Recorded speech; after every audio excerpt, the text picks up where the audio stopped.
Hi friends, welcome in my YouTube channel. आज का topic जो है बहुत ही इम्पोर्टेंट टॉपिक है, न सिर्फ बैंक एग्जाम्स के लिए बल्कि हमारी जनरल लाइफ में भी जो हम बैंकिंग सर्विसेज लेते हैं उसके लिए भी आज के टॉपिक के बारे में हमें नॉलेज होना बहुत जरूरी है। अगर हमें सर्विसेज में कोई भी प्रॉब्लम है, बैंक की सर्विसेज में कोई कंप्लेंट है हमारी, तो उससे रिलेटेड हम बात करेंगे। आज का टॉपिक है बैंकिंग ओम्बड्समैन। बैंकिंग ओम्बड्समैन क्या होता है? ओम्बड्समैन का मतलब होता है लोकपाल। लोकपाल जहाँ पे हम अपनी शिकायतें लगाते हैं, शिकायतें दर्ज करते हैं। हमें सिस्टम से कोई भी प्रॉब्लम है, कोई कंप्लेंट है, तो वो हम लोकपाल में लगाते हैं। तो लोकपाल जो है वो क्या क्या काम करता है, उन कंप्लेंट्स को सॉल्व करता है। बैंकिंग ओम्बड्समैन का मतलब बैंक का जो लोकपाल है क्या करेगा, बैंक से रिलेटेड जो जितनी भी हमारी प्रॉब्लम्स होंगी, कंप्लेंट्स होंगी, उनको सॉर्ट आउट करेगा। तो स्टार्ट करते हैं banking ombudsman. Banking ombudsman scheme जो है वो under section 35A of the banking regulation act 1949 के अंडर जो है इंट्रोड्यूस की गई थी। 1995 में आरबीआई इसे इफेक्ट में लेके आया। उसके बाद काफी चेंजेस भी इसमें किए गए इम्प्लीमेंटेशन के बाद, तो दोबारा भी इसको जो है 2-3 बार इम्प्लीमेंट किया गया।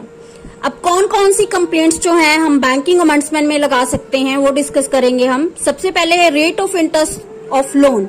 अगर बैंक आपको नॉर्म्स के अकॉर्डिंग लोन का रेट ऑफ इंटरेस्ट नहीं लगा रहा है, मतलब नॉर्म्स में रेट ऑफ इंटरेस्ट कम चल रहा है लेकिन बैंक आपको बोल रहा है ज्यादा इंटरेस्ट पे करने के लिए, तो वो जो है आप उसकी कंप्लेंट बैंकिंग ओम्बड्समैन में लगा सकते हो।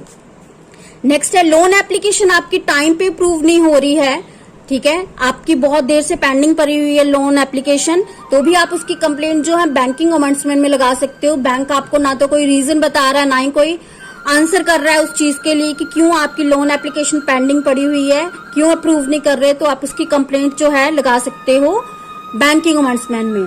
कोई भी रीजन नहीं बता रहा है। नेक्स्ट है थर्ड पॉइंट, कोई भी रीजन नहीं बता रहा है लेकिन आपकी लोन एप्लीकेशन को रिजेक्ट कर दिया है, तो आप उसकी कंप्लेंट बैंकिंग ओम्बड्समैन में लगा सकते हो। अकाउंट ओपनिंग से रिलेटेड कोई भी कंप्लेंट है तो बैंक ओम्बड्समैन में लगा सकते हो। अकाउंट क्लोज से रिलेटेड कोई भी कंप्लेंट है बैंकिंग ओम्बड्समैन में लगा सकते हो। एटीएम से रिलेटेड कोई भी कंप्लेंट है, एटीएम में आपके चार्जेस कट गए हैं, पैसा नहीं निकला है, पैसा कम निकला है, पैसा आपके अकाउंट से जो है जा चुका है, डेबिट हो गया लेकिन आपको पैसा नहीं मिला है, तो उसकी कंप्लेंट भी आप लगा सकते हो बैंकिंग ओम्बड्समैन में। चेक से रिलेटेड कोई इश्यू है, चेक की सर्विस आपको सही नहीं मिल रही है, चेक बाउंस हो गया है, बाउंस नहीं होना चाहिए था, या फिर चेकबुक से रिलेटेड कोई भी आपकी क्वेरी है तो वो भी आप जो है क्वेरी नहीं, कोई भी कंप्लेंट है तो वो भी आप बैंक ओम्बड्समैन में लगा सकते हो। अकाउंट में से चार्जेस कट रहे हैं, नेक्स्ट है 6th पॉइंट, अकाउंट में से कोई चार्जेस कट रहे हैं आपके, बार बार कट रहे हैं बिना बात के, कोई जो है आपको रीजन नहीं दे रहा है बैंक, तो आप जो है उसकी कंप्लेंट बैंकिंग ओम्बड्समैन में लगा सकते हो। नेक्स्ट है don't follow the bank timing strictly by the employees. आपको टाइम पे सर्विस नहीं दे रहे हैं, मतलब आपको सुबह कोई सर्विस लेनी है मॉर्निंग में और बैंक एम्प्लॉय नहीं अवेलेबल है, आपको इवनिंग में कोई सर्विस लेनी है, बैंक एम्प्लॉय जा चुके हैं या जिससे आपको सर्विस लेनी वो बैंक एम्प्लॉय अवेलेबल नहीं है, वो जा चुके हैं घर, तो भी आपको जो है उनकी कंप्लेंट आप बैंकिंग ओम्बड्समैन में लगा सकते हो। अगर टाइम पे कोई भी एम्प्लॉय जो है अवेलेबल नहीं है जिनसे आपको सर्विस मिलनी चाहिए, ठीक है, तो आप उनकी कंप्लेंट लगा सकते हो। According to written services of banking employ not given service, अगर रिटर्न में जितने भी नॉर्म्स हैं, मतलब आपको पता है नॉर्म्स है ये कि ये सर्विस आपको मिलनी चाहिए लेकिन आपको वो सर्विस नहीं दे पा रहे हैं बैंक एम्प्लॉय, या जानबूझ के नहीं दे रहे हैं, या कोई भी और इश्यू है उनको, तो वो भी कंप्लेंट आप बैंकिंग ओम्बड्समैन में लगा सकते हो।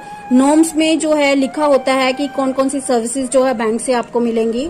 विदाउट एनी रीजन जो है small denomination note not submitted, small denomination note लेने से मना कर रहा है बैंक। स्मॉल डिनोमिनेशन मतलब 10 का, 5 का, 20 का, 50 का, या सेम एज कॉइन्स लेने से मना कर रहा है, तो भी आप उसकी कंप्लेंट जो है बैंकिंग ओम्बड्समैन में लगा सकते हो।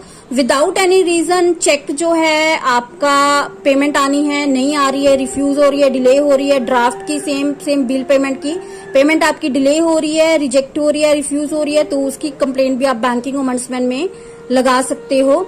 नेक्स्ट है प्रोसेस जो है बैंकिंग ओम्बड्समैन में कंप्लेंट लगाने का क्या है। First complaint to bank manager. देखो कोई भी एक जनरल रूल है, अगर हमें किसी से कोई प्रॉब्लम है या कंप्लेंट है तो पहले हम जो है उससे रिलेटेड जो उसके सीनियर से बात करते हैं। अगर हमें बैंक एम्प्लॉय से या बैंक में कोई भी सर्विस की प्रॉब्लम है तो हम पहले बैंक के मैनेजर से, उस ब्रांच के मैनेजर से बात करेंगे। हाँ, अगर हम उसके आंसर से, उसकी जो है डिसीजन से सेटिस्फाई नहीं होते तो हम बैंकिंग ओम्बड्समैन में जा सकते हैं। ठीक है, आपको पहले बैंक मैनेजर के पास लगानी है और उसकी रिसिप्ट जरूर लेनी है। आपके पास प्रूफ होना चाहिए कि आपने उसको कंप्लेंट लगाई लेकिन उसने जो है उस पर डिसीजन गलत दिया या नहीं दिया या डिले कर रहा है या कुछ भी है, आपके पास प्रूफ होना चाहिए। उसके बाद जो है नेक्स्ट आप बैंकिंग ओम्बड्समैन में जा सकते हो। बैंक मैनेजर या बैंक आपको जो भी डिसीजन देता है उसके 30 दिन के अंदर अंदर आपको बैंकिंग ओम्बड्समैन में जो है कंप्लेंट अपनी रजिस्टर करनी होती है। बैंकिंग ओम्बड्समैन में कंप्लेंट लगाने के लिए जो फॉर्म मिलता है वो आरबीआई की वेबसाइट पे अवेलेबल है और आप ऑनलाइन भी कंप्लेंट लगा सकते हो, ऑफलाइन भी लगा सकते हो। अगर कंप्लेंट करने वाले पर्सन को कोई मॉनेटरी लॉस होता है तो वो अपना जो उसका मॉनेटरी लॉस होगा वो बैंकिंग ओम्बड्समैन जो है उसको पे करता है। मैक्सिमम लिमिट जो बैंकिंग ओम्बड्समैन की क्लेम पे करने की है वो 20 लाख है।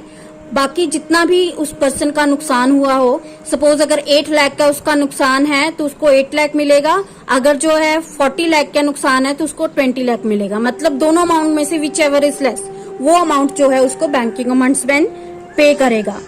नेक्स्ट है, if you are not satisfied with the decision of the banking ombudsman, then you can forward your complaint to party appellate authority, that is deputy governor of RBI। अगर आप सेटिस्फाई नहीं होते हो बैंकिंग ओम्बड्समैन के decision से तो आप अपनी कंप्लेंट को जो है पार्टी अपैलेट अथॉरिटी, जो कि बैंक आरबीआई का, रिजर्व बैंक ऑफ इंडिया का डेप्यूटी गवर्नर होता है, उसको जो है अपनी कंप्लेंट फॉरवर्ड कर सकते हो।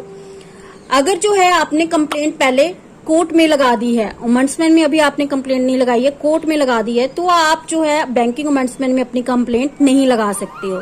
कहने का मतलब ये है कि फर्स्ट जो है आप बैंक मैनेजर के पास जाओगे, फिर आप बैंकिंग ओम्बड्समैन के पास जाओगे।